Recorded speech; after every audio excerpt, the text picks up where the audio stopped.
So what was his vision for the ranch? I guess this notion of guiding clients, and was it beginning to evolve? And You know, it really didn't kind of get going till the early 60s for the real tourist end of it. You know, throughout the 50s, he was taking lots of sheep hunters in a couple different areas where he hunted over in the Ghost and all the Kananaskis elbow areas. And so he just kind of had enough accommodation for a few hunters. Right. And they would, of course, do the summer trips as well. They were all pack out and you'd go for, you know, in the old days, a lot of those pack trips were 30 days or 45 days or 60 days long. Okay. So you only needed like maybe 4 clients.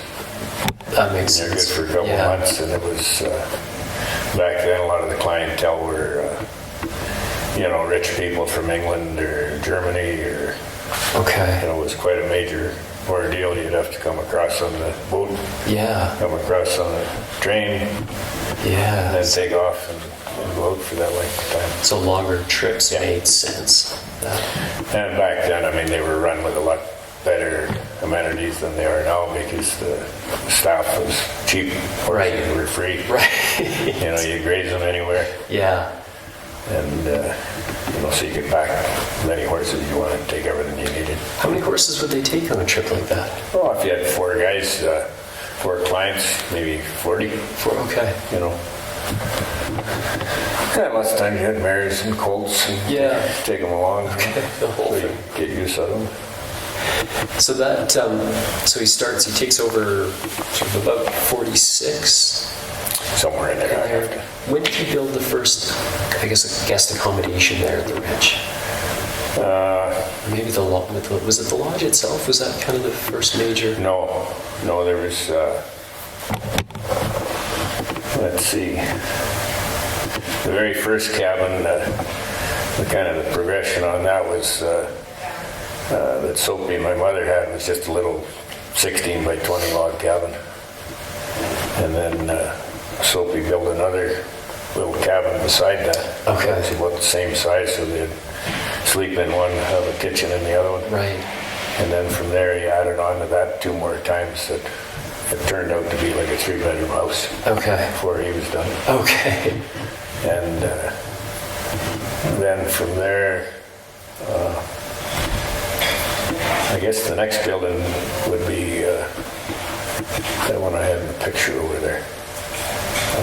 My dad actually built that one up at by Pocatera Creek for, I can't remember who he built it for. Right. But he built a couple log cabins there and they used them for a couple of years. And it could have been for working on the road. Okay.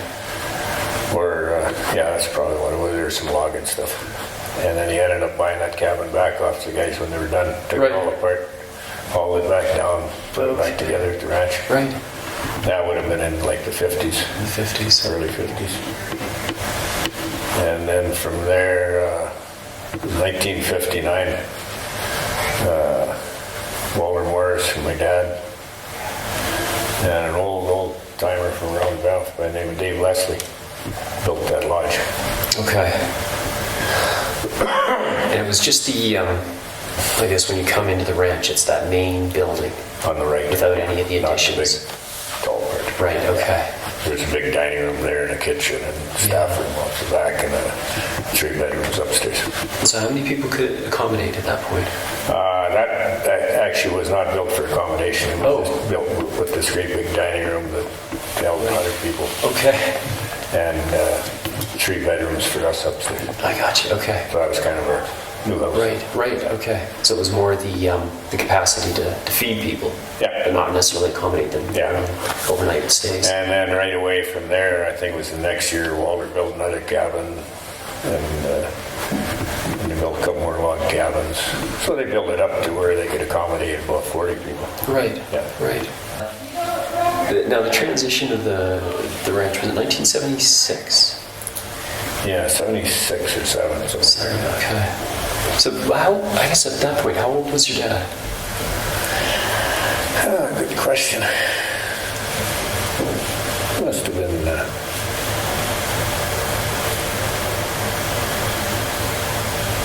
But I'm terrible with numbers. I'm the same way. He was probably getting close to 60 or 60, okay. I'm just guessing. But Yeah.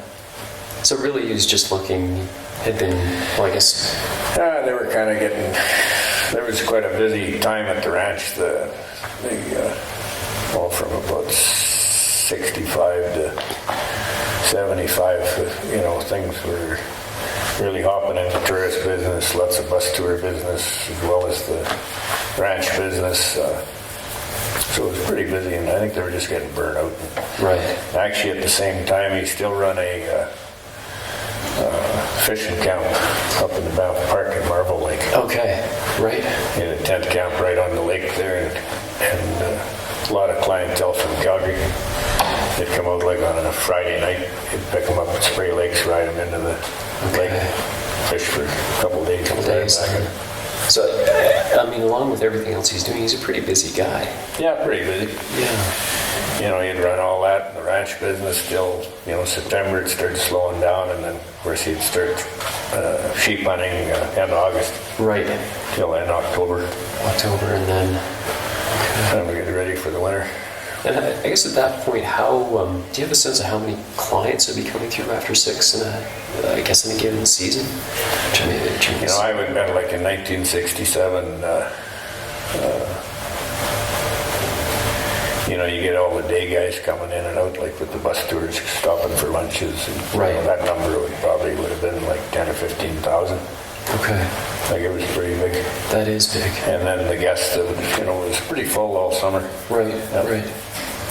And much, was there much competition between Rafter Six and Brewster Guest Ranch at that point? Or was it Not just a really. healthy friendship? Yeah, like my dad was always good friends with Bud. Yeah. Bud was quite a bit younger than my dad, and I remember my dad saying he actually used to babysit Bud when he was when he worked there. Right. And my dad and old Claude were good friends. So when he built that place, and when they kind of converted it over into a guest ranch per se, there was quite a time frame when the Kananaskis Ranch was shut down. Okay. I forget what the deal was there, where they were going to sell it, and they didn't. So there was quite a few years in there when it didn't operate. Right.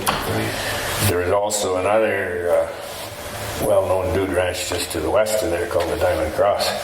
How far west from? Right where the Y camp is. Oh, that was the Dude Ranch. Yeah. And when did that start? That started before I got it. It would be probably about when Soapy was there. Okay. Like it was a real old place. Okay. Yeah. At one time it was called the EY Ranch. There was an old gal, Emily Yates, Right. that owned it. And then it got sold 2 or 3 times over the years. And they run that as a guest ranch until it must have been early 70s or Early 70s. mid-70s. And they were the ones that sold it to the Y camp. Okay. The Y camp got kicked out of Camp Chief Actor on the Indian Reserve. Oh, so they carried the name Yeah. Chief Actor with them to Yeah. the new location. Yeah. Okay. Was there, I guess at that point in the 70s, enough business to go around? Yeah. Was that... And, the Diamond Cross Ranch had kind of slowly been slipping in quality, and my dad had kind of all brand new stuff. Right. Oh, okay. So it was the jam of the... Yeah, it was a pretty nice ranch for the time. Yeah. I guess it's sort of the nature of guest ranches and the business itself at that time. Was it a sort of a popular thing that everyone was doing? Well, it was, you didn't have to deal with big volumes, people would come and stay for a week. Right. Or 2 weeks somewhere. Right. So not a whole lot of people for the overnight portion over the course of the season. So you didn't need that many people to fill it up. Right. There was lots of kind of doctor and lawyer type of people. I remember my dad saying when he first started that as a dude ranch, I can remember when the prices were I think it was about $16.50 a day. Wow. And that included your accommodation, meals, and horses. Okay. And at the same time, he got like about $22 at the fishing At camp. the fishing camp. Yeah. So it was, but then eventually the ranch got so busy, and my dad took, what was it, Ray McBride as a partner at the fish camp, so he could kind of run it, and then eventually sold it out to him. Okay. And then at the same time, the parks were starting to get a little tougher with horses and fishing. Yes, yeah. McBride, is that the guy the east of, just west of Canmore? Yeah. McBride, yeah. Bride's pasture. Yeah. Sort of Indian Flats. Yeah. And like Floyd Smith from Canmore, another old outfitter there. Right. And speaking of the old days, like my dad, when he, a few winters, he'd go logging for the winter. One of the guys he worked with quite a bit was Johnny Boychuk. Oh, yeah. Johnny was an old logger from the old days, back when there was still horse logging. Yeah. Because it seemed that was probably a pretty tight-knit community. Yeah, pretty small. And of course, the town itself, I don't know. I can remember when the train was still running in Canmore, the coal train. Yes, yeah.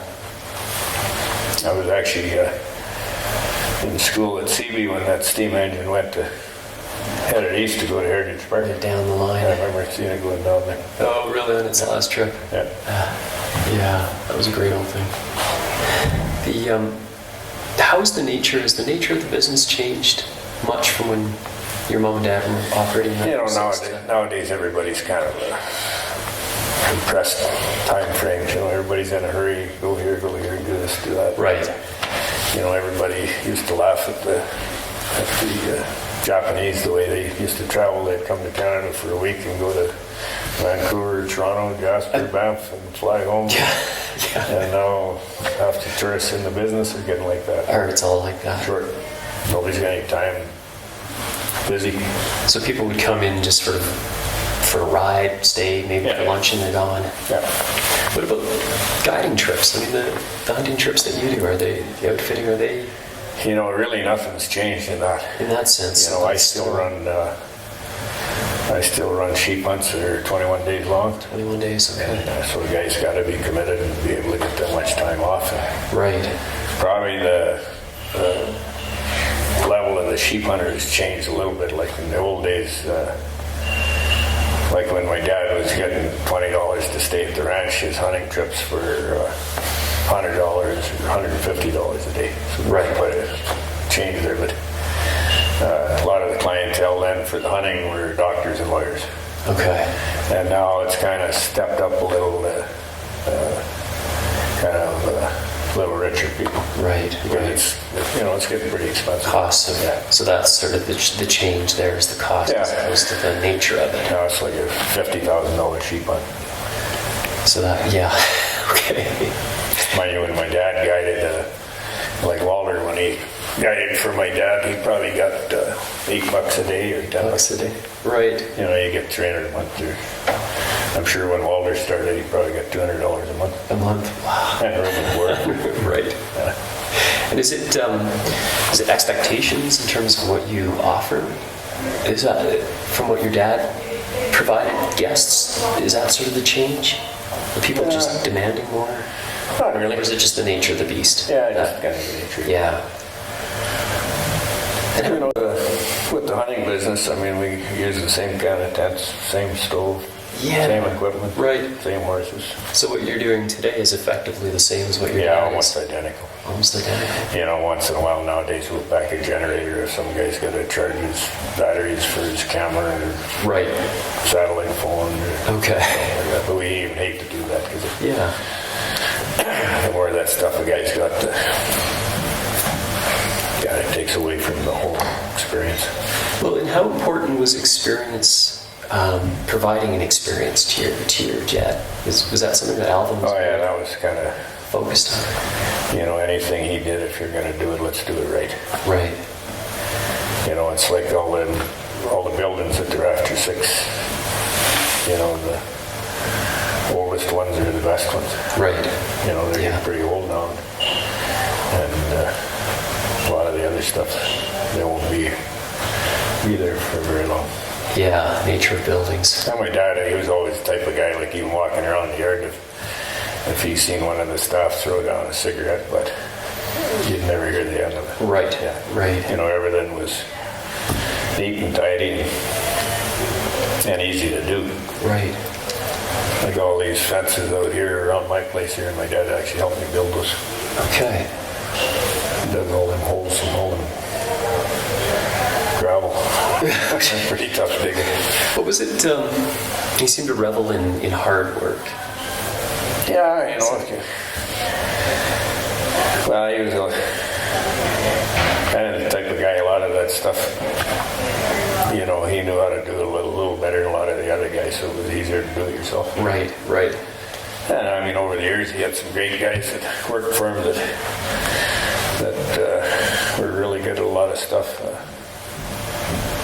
Well, like Walter, I was 5 or 6 years old when he started. Walter started out being a cook on the trail. Okay. And then right away moved up to a guide, and then he got into log building business with my dad. Right. Cabins at the ranch. And then when we moved here, he took over my back trips in the backcountry here. Okay. Your family's connection goes to this region back to the 1930s, is that? Yeah. So he was guiding trips through this Yeah, region. like my dad, like right around here, my dad used to run his horses up here in the wintertime. Right, right. You know, they had big corrals where the golf course were. Okay. Right up the back on this ridge, there's still an old catch corral from the 30s. Oh, wow. And so lots of history in here. Like from here to the Rafter Six, it's only, you know, if you're moving horses, it'll only take you a couple hours. A couple of hours. So really this was an extension of Rafter 6. It was kind of part and parcel of the... You know, no permit or license, or they just kicked them out. Right. You know, and back then there was lots of elk back then, but there was no trees, lots of grass. So it was sort of then a natural, I guess, opportunity for you to build here. Yeah, I kind of got into, I did all sorts of stuff when I was younger. Rodeoed for quite a few years, you know, which is not a full-time job. Yeah. I got into the guiding business, guiding for other guys when I was pretty young. I worked in the Yukon for 5 seasons. Worked for a film company in the U.S. for 4 or 5 seasons. Yeah. And, you know, I was building up my kind of hunting clientele a little bit. So we were pretty busy in the fall. I'd still go up and work for season opens a month earlier in the Yukon, so I could work a month there before it opened here. Okay. And then I kind of figured the hunting was kind of going, it took kind of a downhill turn for quite a while. They had some poor management in Alberta where the guiding and outfitting was kind of getting out of hand. Right. No control over it. Okay. And there was kind of the economy dipped a little, so everybody got into thinking they could make money in the business. And okay. up, so I thought I better create a job. So at the same time, they were thinking of building the ski hill at Nikiska for the Olympics and the hotels. So I went and seen the government and spent 2 or 3 years trying to talk them into Right. having an operation like this here. Okay. Was that a challenge, or given your family's connection to this place, did that make It was a bit of a easier, challenge. or was it still just government? Well, there was a lot of government red tape. Right. Fortunately, back then, Kananaskis country had one guy that kind of called the shots for the whole area, an old guy by the name of Ed Marshall. And it turned out he was an old cowboy when he was younger. Okay. Then he got a businessman, and then he got into being the director of Kananaskis country. So we kind of hit it off. Right. But they went through all the different processes and finally had to tender it, and that took quite a while. And we finally ended up getting it, so we started building a year before the Olympics. Okay, so 87. Yeah. Right. And was it a natural extension of what had gone on at Rafter Six? Did it just, Pretty well. yeah, You know, it was somewhat easier because we were starting out with absolutely nothing here, so I could kind of plan it out a little bit. right, You know, I had pretty limited budget resources then. So yeah. this building here was actually my horse barn to start with. Oh, it was, okay. And then the other building was my house and office. So as we made some money, I just started adding on to it. To build that piecemeal. Yeah. And what role did your dad play? When we were building this, Yeah, I guess as part of well, this. he kind of got excited about it, you know, and helped me lay some stuff out. And, you know, we always had our differences on how things should be done. Of course. No, he was quite proud of what we did in the, Right. you know, after we got it all done. And we were running pack trips up the Evans Thomas Creek right from here, and he went on a few of them with us. Right, okay. My son was not very old then, and so he got to go with his grandfather a few times. That's great. Trips.